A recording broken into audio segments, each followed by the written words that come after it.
사이다 무비튼. 내 이름은 변미령, 25살. 1년 전에 결혼해서 남편 한진상과 시어머니를 모시고 셋이서 살고 있다. 아이는 아직이다. 남편은 나보다 10살 연상이고 첫 만남은 지역에서 열린 맞선 모임에서였다. 세상 물정도 잘 모르고 주변에서 결혼을 하려면 일찍 하는 게 좋다는 말에 밀려서 참가했는데 회사 CEO라며 다가온 한진상한테 쉽게 말해 걸려들고 말았다. 그땐 성격도 자상해 보이고 나이는 많지만 그만큼 경제적으로 여유 있을 것 같은 생각에 교제를 받아들였다. 하지만 교제를 시작한 후에야 알게 된 한진상이 말한 자기 회사는 시골 구석에 있는 조그마한 수공업 공장이었고 거기서 CEO라고 해야 듣는 사람이 낯간지러울 정도로 초라했다. 그마저도 실질적으로는 시어머니가 전부 관리하고 있어서 한진상은 실권도 없는 처지였다.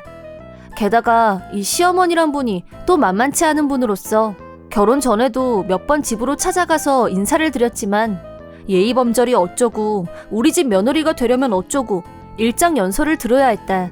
지금 생각해보면 그때가 그만둘 수 있는 찬스였는데 내가 그걸 왜 놓쳤을까 후회 막심이다. 왜냐면 그 집 며느리가 되자마자 나는 마치 노예로 전락한 게 아닌가 싶을 정도로 노역에 시달렸기 때문이다. 나는 어린이집 교사였는데 결혼하면서 그만두고 시댁에 들어가서 시어머니와 같이 살게 됐다. 내 고생의 서막은 신혼 첫날부터 시작됐다. 너 언제까지 잠만 잘 거니? 얼른 일어나지 못해? 당장 일어나서 아침 차리고 할 일이 태산이야. 그렇게 부르령이 떨어진 시간은 새벽 4시였다.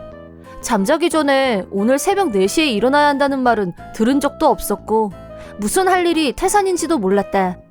영문을 몰라 뻘쭘하게 서 있는 나한테 시어머니는 계속해서 호통치고 야단만 했다. 시집 온 첫날부터 늦잠이라니? 게을러 터져서 너 같은 걸 어디다 쓰니? 그게 뭐니? 난 밥도 한번 안 해보고 시집 왔니? 시집 온 새색시가 첫날부터 고생이네. 앞으로 괜찮겠어? 네? 뭐가요? 괜찮겠냐니 무슨 뜻이세요? 그러자 일하시는 할머니가 무시무시한 얘기를 들려줬다. 실은 나 오늘이 마지막이거든. 이거 이제 새색시 혼자서 해야 돼. 할머니 말로는 공장 작업 환경이 말도 못하게 열악해서 새로 사람이 들어와도 며칠 버티는 사람을 못 봤다고. 공장을 이 할머니와 시어머니 한진상 셋이서 꾸려왔다는 것이다. 할머니가 몸이 안 좋아서 그만둬야겠다고 하자 시어머니는 새 사람 구할 때까지는 나와달라고 했고 그렇게 구해진 새 사람이 바로 나였던 거다. 그 말을 듣고 직감했다. 한진상은 나와 사귀자마자 막무가내로 결혼을 재촉했고 시어머니와의 동거 문제는 절대 양보 못한다며 강경하게 나왔었다. 그러니까 나는 이 집에 노동력 제공자로 들어온 셈이었다. 이쯤 되자 나도 따지지 않을 수 없었고 한진상은 적당히 말을 돌릴 뿐 본질적인 얘기는 하지 않았다. 결론적으로 새로 사람을 구할 때까지만이라는 대답을 얻어내긴 했지만 시어머니는 새 직원을 구하려는 공고조차 내지 않았다. 게다가 나는 휴일 한 번 없이 매일같이 강요된 노동에 시달렸다. 결혼하면 잠깐씩 파트 근무를 하면서 자유롭게 쓸 수 있는 내 용돈 정도만 벌면 좋겠다 라고 생각했었는데 지금 내겐 그런 돈도 여유도 없다. 아침부터 저녁까지 쉬는 시간도 제대로 없이 일만 하는 완전한 노예 생활 그 자체다. 시어머니한테 적어도 좋으니까 나한테도 월급을 달라고 했지만 결혼은 곧 시댁일을 돕겠다는 노동계약이라는 거 모르니? 며느리가 일하는 게 당연한 거지? 라면서 내 입장은 전혀 생각하지 않았다. 그렇게 1년 정도를 보내고 나자 나도 더 이상 분노를 억누를 수가 없었다. 나 더 이상은 못 참아. 이렇게는 못 살겠다고. 아니 새로 사람 들어올 때까지만 잡아달라고 했잖아. 네가 이러면 우리 공장도 힘들어. 말로만 그러면서 언제 사람 구한 적이나 있어? 분노가 진정이 안 된 나는 짐을 챙겨서 친정으로 와버렸다. 친정 부모님은 이미 돌아가시고 안 계시지만 친정 부모님이 사시던 집은 그대로 남아있었기 때문에 빈집이지만 친정으로 돌아왔다. 하지만 며칠 후 시어머니와 한진상이 친정으로 쳐들어왔다. 네가 도망치면 우리가 못 찾아올 줄 알았니? 당장 가서 하던 일 마저 해! 시어머니가 어찌나 무섭게 나오던지 순간 압도당하고 말았다.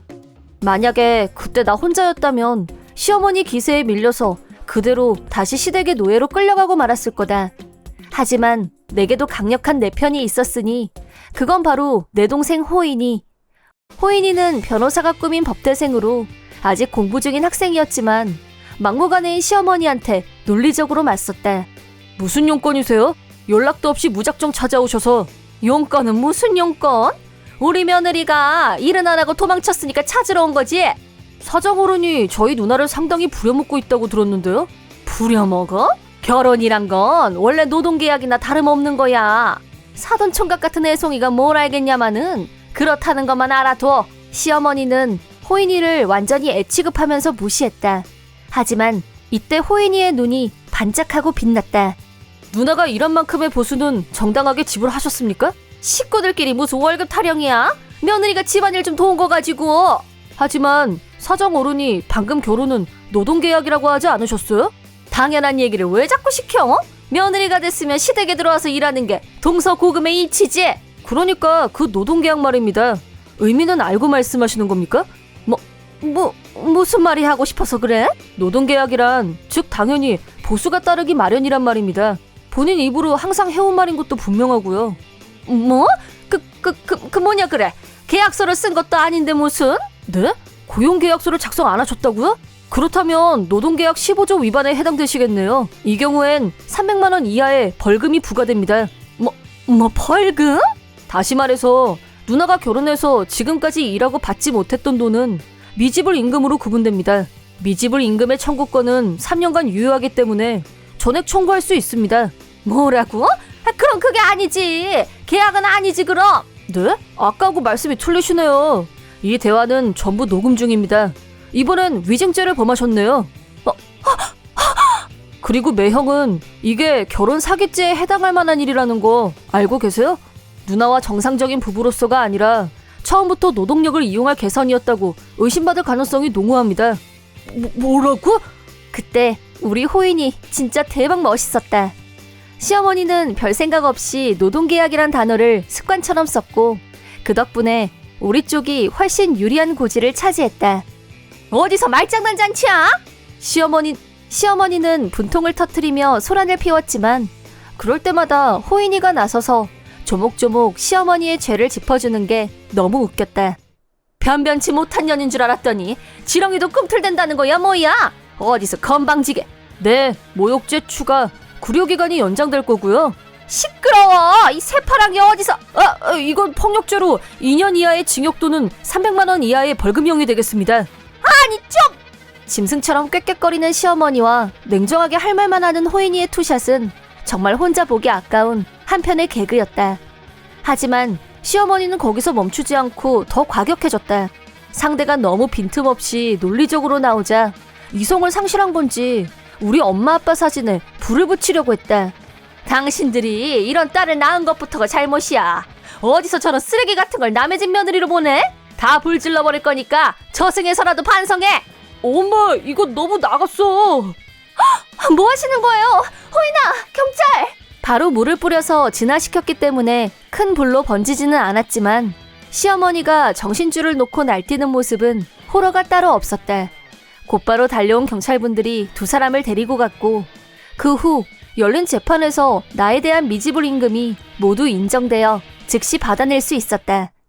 또 시어머니는 나에 대한 폭언, 호인이에 대한 폭행, 방아행위까지 여러 가지 죄목이 붙어서 지금은 철창 속에 갇혀서 콩밥을 드시고 계시는 중이다. 한진상은 혐의 불충분으로 풀려나긴 했지만 지옥은 그때부터가 시작이었다. 이 사건은 공장 거래처에도 다 알려졌고 계약 파기가 이어지면서 공장 경영에 큰 타격을 입혔고 거기서 폐업을 했으면 나았을 것을 금융기관에서 대출을 받고 모자란 돈은 사채까지 끌어들이는 바람에 막대한 빚을 떠안고 파산했다. 소문에 의하면 무섭게 생긴 사람들이 찾아와서 지금은 망망대해를 떠돌며 고된 노역에 시달리고 있다나 뭐라나. 그거밖에 못하나? 더 힘주고 영차! 네! 이번 영상은 어떠셨나요? 재밌게 보셨다면 구독, 좋아요에 댓글까지 달아주시면 감사하겠습니다. 그럼 다음 영상에서 만나요.